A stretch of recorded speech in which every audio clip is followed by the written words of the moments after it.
खुला हुआ था, लेकिन इसमें सिर्फ हवा थी और जरा सी पिन लगी है टैरिफ वगैरह की तो वो हवा निकलनी शुरू हो गई है और बुरी तरह से शेयर मार्केट गिर रहा है। 28 साल बाद शेयर मार्केट इतना गिरा है और कई हजार करोड़ रुपए लोगों के डूब गए हैं। अब सेबी जो होती है वो एक ऐसी संस्था है जिसकी जिम्मेदारी होती है स्टॉक मार्केट को, स्टॉक एक्सचेंज को रेगुलराइज करने की, उसको देखने की कि उसमें किसी तरह का घपला ना हो। शेयर मार्केट में पहले भी खेल हो चुके हैं। हर्षद मेहता, जब हम लोग बहुत यंग थे तो हर्षद मेहता का केस आया था। अभी हाल में उनके ऊपर एक सीरीज भी आई, जिन लोगों ने देखा होगा वो जानते होंगे कि हर्षद मेहता ने कैसे शेयर मार्केट को अपनी उंगलियों पर नचाया था और नतीजा ये हुआ था कि लोगों के करोड़ों डूबे थे और उसके बाद हर्षद मेहता गिरफ्तार भी हुआ था, जेल भी गया था और लंबे समय तक जेल में रहने के बाद गुमनामी में खो भी गया था। लेकिन अब तो हर्षद मेहता बहुत छोटी सी चीज बन के रह गया है। हर्षद मेहता से कई गुना मजबूत लोग शेयर मार्केट को जबरदस्त तरीके से प्रभावित करते हैं। अडानी का जो अमेरिका में मामला है वो क्या है, उसको अगर एक लाइन में समझना हो तो ऐसे समझिए कि आपका कोई प्रोडक्ट है और आप वहां ये दिखा रहे हैं कि ये प्रोडक्ट बहुत शानदार बिक रहा है, ये प्रोडक्ट जो है इसकी मार्केट बहुत अच्छी है, इसका फ्यूचर बहुत अच्छा है और इसी के आधार पर इन्वेस्टर्स उसमें पैसा डाल रहे हैं क्योंकि उनको लगता है कि आने वाले वक्त में इसके शेयर आसमान पर चढ़ेंगे। लेकिन असलियत ये मालूम होती है कि इनका जो भाव चढ़ाया गया है वो भाव इंडियन गवर्नमेंट के अंदर स्टेट गवर्नमेंट्स को और बाकी सबको घूस देकर चढ़ाया गया है। घूस देकर उनसे प्रोजेक्ट लिया गया है और उन्हीं प्रोजेक्टों को दिखाकर बताया जा रहा है कि इसका भविष्य बहुत सुनहला है और जिसकी वजह से अमेरिका में वहां के इन्वेस्टर्स इसमें पैसा लगा रहे हैं कि जब इसका भविष्य सुनहला है तो रिटर्न हमको अच्छा मिलेगा। लेकिन हकीकत यह है कि ये जो सुनहला भविष्य दिखाया जा रहा है ये घूसखोरी पर आधारित है और ये लंबा चलने वाला नहीं है। इसी फ्रॉड के अपराध में सारा मामला बना है अमेरिका में, जिसमें अब तो नोटिस भेजी गई है और गवर्नमेंट ऑफ इंडिया को कहा गया है कि अडानी को नोटिस सर्व कराओ, वारंट वगैरह तो निकला ही हुआ है। अब ये खेल जो अमेरिका में हुआ है वो हिंदुस्तान के अंदर भी जम के हुआ है। लिस्टिंग करने से लेके, जैसे ये जो मामला है उसमें 1994 में 1994 में एक कैल्स रिफाइनरीज लिमिटेड बनती है और उसकी जो लिस्टिंग होती है, लिस्टिंग के वक्त जो शेयर मार्केट में वो अपने डेटा देता है वो गलत होता है। माधवी बुच के जमाने में उसको काफी बढ़ाया जाता है। अब उसके पीछे पूरा खेल क्या है, अगर कोर्ट में इंक्वायरी हुई तो निकल के आएगा और इस तरह की तमाम सारी चीजें हुई हैं जिसमें शेयर मार्केट लिस्टिंग के समय, शेयर मार्केट में उसके रियल सिचुएशन बताते समय और बाकी सब ढेर सारा फ्रॉड किया गया है, धोखाधड़ी की गई है। माधवी बुच के पति हैं धवल बुच और धवल बुच साहब जो हैं, माधवी बुच के सेबी के चेयरपर्सन बनने के बाद अचानक उनकी डिमांड बहुत बढ़ गई। उनके बारे में कहा जाता है वो प्रोक्योरमेंट के एक्सपर्ट हैं और फंड के सलाहकार हैं। लेकिन माधवी बुच के कुर्सी पर आने के बाद धवल बुच साहब जो हैं वो अडानी की संस्थाओं से जुड़ जाते हैं, बाकी सारी संस्थाओं से जुड़ जाते हैं। आईसीआईसीआई, जहां पर माधवी बुच पहले से थी, जितनी तनख्वाह देता था उससे ज्यादा उनको पेंशन देता है। अब जाहिर है घूस देने के बहुत सारे तरीके होते हैं और आरोप यही लगा कि ये जो तथाकथित पेंशन थी या रिटायरमेंट बेनिफिट्स थे वो घूस थे, वो असल में रिटायरमेंट बेनिफिट नहीं थे। अगर आप याद करें पवन खेड़ा और राहुल गांधी की जो बातचीत थी जिसमें वीडियोस आया था, उसमें पवन खेड़ा ने बताया था कि बुच जो हैं वो अनलिस्टेड कंपनियों के शेयर्स डील कर रही थी, यानी जो शेयर मार्केट में निफ्टी वगैरह में लिस्टेड नहीं थी कंपनियां, उनके भी शेयर्स डील कर रही थी। और उन्होंने कहा कि मुझे एक विसल ब्लोअर ने यह जानकारी दी है।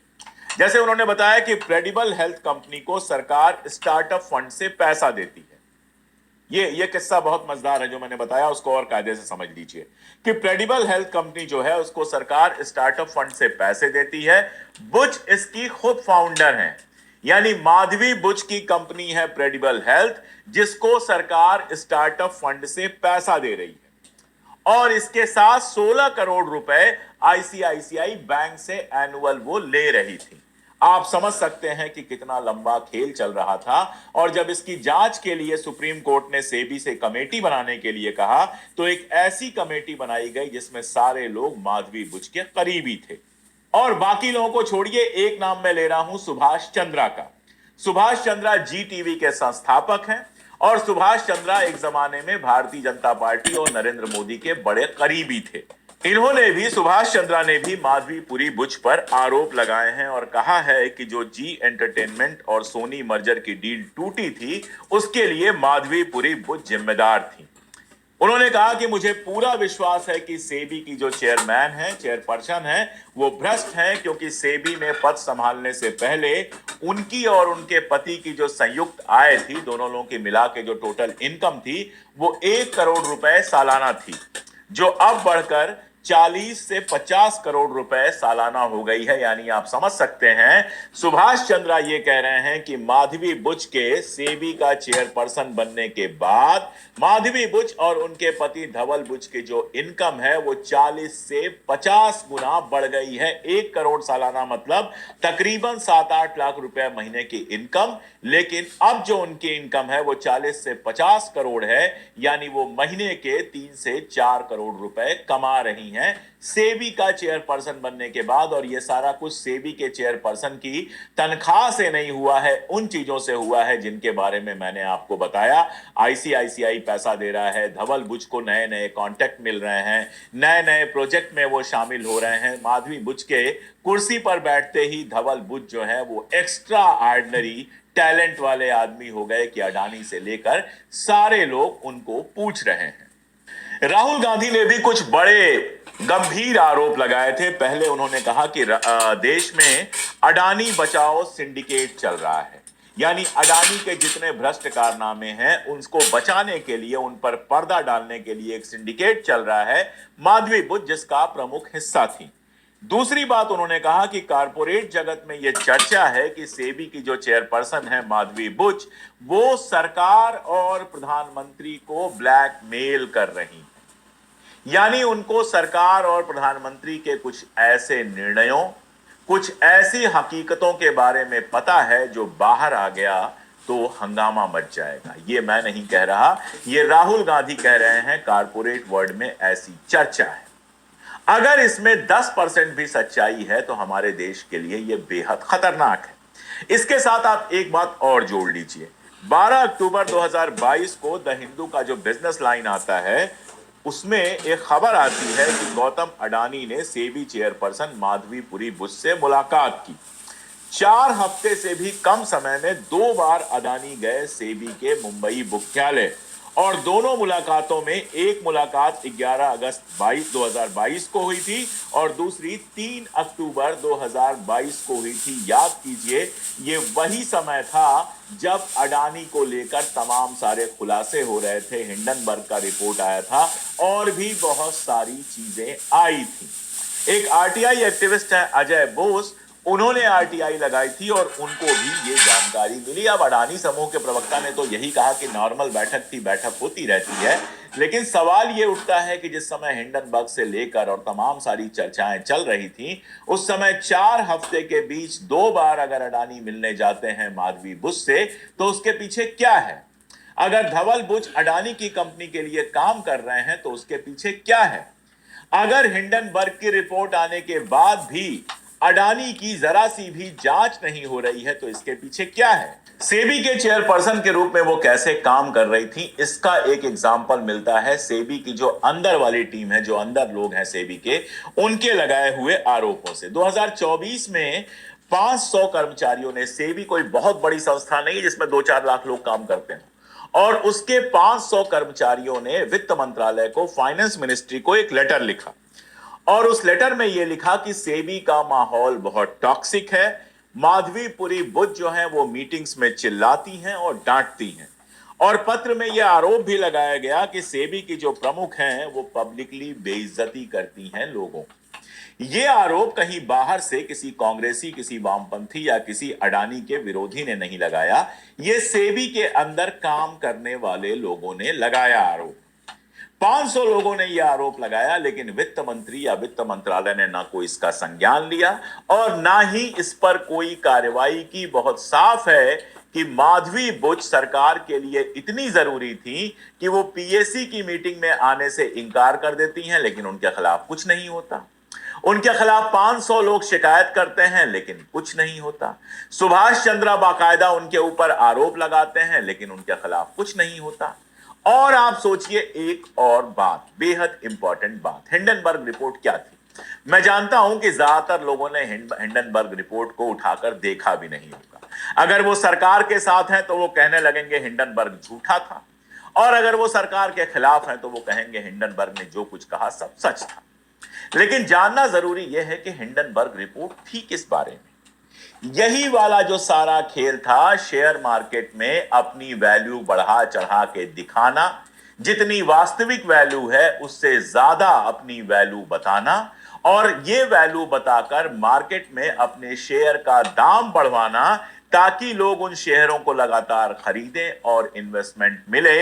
हिंडनबर्ग रिपोर्ट ने इसी पूरे खेल को नंगा किया था।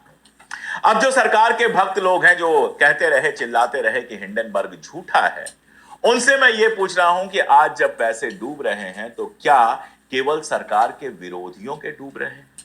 क्या केवल सरकार के विरोधियों ने जो शेयर खरीदा था उसका पैसा डूब रहा है? क्या आपने जो पैसा लगाया था बाजार में वो नहीं डूब रहा?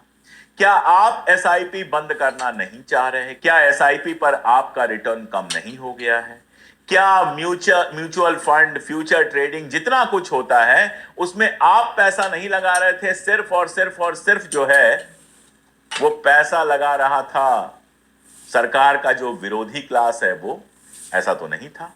जब शेयर मार्केट डूबता है तो वो ये नहीं देखता है कि कौन सरकार का विरोधी है और कौन सरकार का समर्थक। इसीलिए अगर शेयर मार्केट से जुड़ी हुई एक रिपोर्ट आई थी हिंडनबर्ग की, तो उसको भी आपको देखना था सरकार को किनारे करके, क्योंकि आपका पैसा शेयर मार्केट में लगा हुआ है और वो पैसा खतरे में है। इसीलिए आपको देखना था भाई साहब, आपको देखना था कि हिंडनबर्ग ने कैसे पूरी कहानी बताई है, सबूतों के साथ बताई है, और यह बताया है कि अडानी कैसे अपने शेयरों को इन्फ्लेट करते थे। और मैं आपको बता दूं, हिंडनबर्ग के खिलाफ कोई कार्रवाई नहीं कर पाया अडानी। जब रिपोर्ट आई तो यह कहा गया था कि इसके खिलाफ केस करेंगे, अमेरिकन कोर्ट में हिंडनबर्ग के खिलाफ केस करने वाले थे, और अब अमेरिकन कोर्ट से उन्हीं के खिलाफ वारंट जारी है, कोई केस नहीं कर पाए। जहां जहां केस किया है, ऑस्ट्रेलिया में केस किया है, वहां केस हारे हैं, क्योंकि हर जगह हिंदुस्तान नहीं है। हर जगह सरकार अडानी और माधवी बुच पर दोनों हाथ रख के नहीं बैठी है। हर जगह सरकार अडानी को बचाने के लिए कृत संकल्प नहीं है। जहां कार्रवाई हुई है, जहां मामले को समझा गया है, वहां अडानी फंसे हैं। अगर हिंडनबर्ग पे माधवी बुच की जगह कोई और सेबी का चीफ होता, कोई ऐसा ईमानदार सेबी का चीफ होता जिसकी चिंता भारत के हजारों लाखों इन्वेस्टर्स होते, कुछ गिने चुने पूंजीपति और सरकार नहीं होती, तो वो हिंडनबर्ग की जांच कराता। वो ये नहीं कहता कि हिंडनबर्ग बिल्कुल सही है या बिल्कुल गलत है। हिंडनबर्ग ने जो फैक्ट दिए थे उन फैक्ट्स की जांच कराता, और उस जांच में अगर निकलता कि अडानी की जो शेयर लिस्टिंग हुई है उसको इन्फ्लेट किया गया है, अडानी के शेयर मार्केट में इन्फ्लेट करके आए हैं, और ये खेल दूसरे पूंजीपति भी खेल रहे हैं, तो उन सबको ब्लैक लिस्ट किया जाता ताकि निवेशकों का घाटा ना हो। लेकिन ये सारा कुछ नहीं किया गया, क्योंकि माधवी बुच और सेबी की चिंता में आप नहीं थे। आप चाहे सरकार के कितने भी बड़े भक्त हो, आप चाहे रोज सुबह उठ के पहला काम यही करते हो कि मुझ जैसों को 1000 गालियां देते हो, लेकिन सेबी को आपकी चिंता नहीं थी, माधवी बुच को आपकी चिंता नहीं थी, अडानी और सरकार को तो छोड़ ही दीजिए, उनको तो रत्ती भर चिंता नहीं है आपकी। जिसको कुर्सी पर बिठाया गया था जांच करने के लिए, जिसको दरोगा बनाया गया था कि किसी तरह का कोई गलत काम ना हो, वो मिल गया लुटेरों से। यह आरोप है, और आज जब शेयर मार्केट गिर रहा है तो यह आरोप और सही लगता है। और इन्हीं सब चीजों को लेके सपन श्रीवास्तव जो है वो गए हैं कोर्ट में। उसमें उन्होंने अपनी याचिका में कहा है कि वित्तीय धोखाधड़ी हुई है और जबरदस्त करप्शन हुआ है। वित्तीय धोखाधड़ी उसी तरह से जिस तरह से मैंने आपको बताया, शेयर मार्केट को रेगुलेट करने की जगह फैक्ट को छुपाकर जो शेयर मार्केट में गलत तरीके से ऑपरेट कर रहे हैं उनको सपोर्ट किया गया है। और अदालत ने यह माना है कि ये जो याचिका है, इसमें जो सबूत दिए गए हैं वो संज्ञेय अपराध की ओर इशारा करते हैं।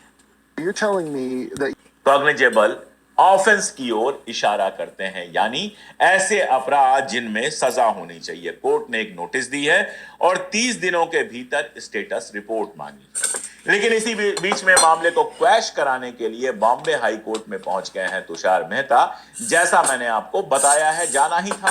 आपके ऊपर जब रिपोर्ट होगी, अगर आप पाक साफ होंगे तब तो कहेंगे एक बार मुकदमा हो ही जाए, हम भी सारे सबूत दे ही दें और दूध का दूध पानी का पानी हो जाए। अगर हम ईमानदार हैं तो सारी दुनिया को पता चल जाए कि हम ईमानदार हैं।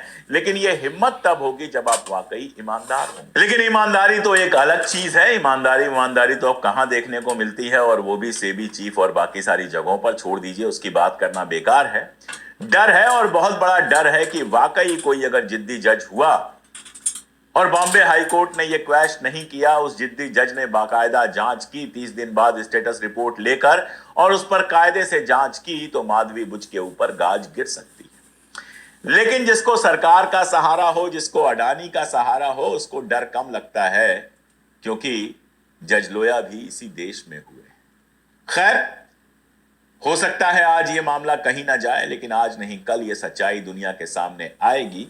बाकी लोगों का तो ठीक है, लेकिन जो भक्त हैं उनको बहुत जोर से झटका लगेगा ये जानकर कि वो जिस समय हिंडनबर्ग को जला रहे थे, जिस समय हिंडनबर्ग को गलत है, झूठ है, विदेशी साजिश है बता रहे थे, उस समय दरअसल हिंडनबर्ग उन्हीं का पैसा, उन्हीं का भविष्य बचाने की कोशिश कर रहा था। और आज जब उनका पैसा डूब रहा है, तो सरकार की तमाम सारी भक्ति भी उनके काम नहीं आ रही है। उनको जब यह पता चलेगा कि जिनके समर्थन के लिए वो चिल्ला रहे थे, उनकी चिंता में वे थे ही नहीं, वो उनके बारे में सोच ही नहीं रहे थे। वो तो सोच रहे थे अडानी के बारे में, वो सोच रहे थे अंबानी के बारे में, वो सोच रहे थे कि इन सेठों की तिजोरी कैसे भरे। उनको इस बात की कोई चिंता नहीं थी कि आम जनता का पैसा डूबेगा तो आम जनता की क्या हालत होगी। आज के लिए इतना ही।